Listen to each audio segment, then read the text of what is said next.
அந்த விதிமுறையை வச்சு நாங்கள் 300 ரன்ஸ் அடித்து வரலாற்று சாதனை படைப்போம். குஜராத் கேப்டன் கில் நம்பிக்கை. வணக்கம் செய்திப்புணல் நேயர்களே.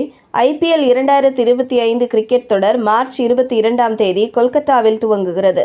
அந்த தொடரில் கோப்பையை வெல்லும் முனைப்புடன் 10 அணிகள் களமிறங்குகின்றன.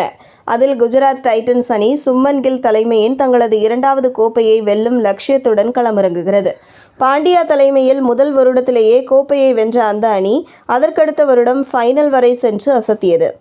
ஆனால் கில் தலைமையில் கடந்த வருடம் தடுமாற்றமாக விளையாடிய குஜராத் பிளே ஆஃப் சுற்றுக்கு கூட தகுதி பெறாமல் வெளியேறியது. எனவே இம்முறை சிறப்பாக கேப்டன்ஷிப் செய்து குஜராத் அணிக்கு கோப்பையை வென்று கொடுக்க கில் தயாராகி வருகிறார். இந்த நிலையில் இந்த வருடம் ஒரு போட்டியில் 300 ரன்களை IPL தொடரில் 300 ரன்கள் அடித்த முதல் அணியாக சாதனை படைப்போம் என்று கில் நம்பிக்கை தெரிவித்துள்ளார். அதற்கு இம்பாக்ட் பிளேயர் விதிமுறை பெரிய அளவில் உதவி செய்யும் என்றும் அவர் கூறியுள்ளார்.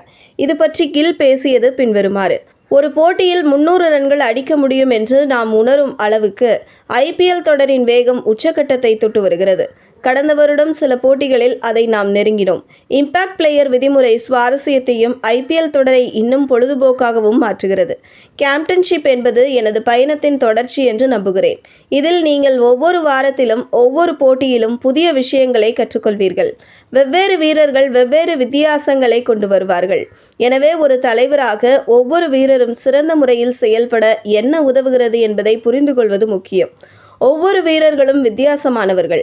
கேப்டனாக அவர்களை எந்த அளவுக்கு தாக்கத்துடன் பயன்படுத்துகிறோம் என்பது முக்கியம்.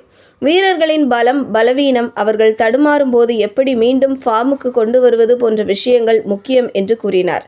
மேலும் பேட்ஸ்மேன், கேப்டன் ஆகிய இரண்டும் தனித்தனி வேலைகள் என்று தெரிவிக்கும் அவர், கடந்த வருடம் அவற்றில் குழப்பமாக இருந்ததால் தடுமாறியதாக கூறியுள்ளார்.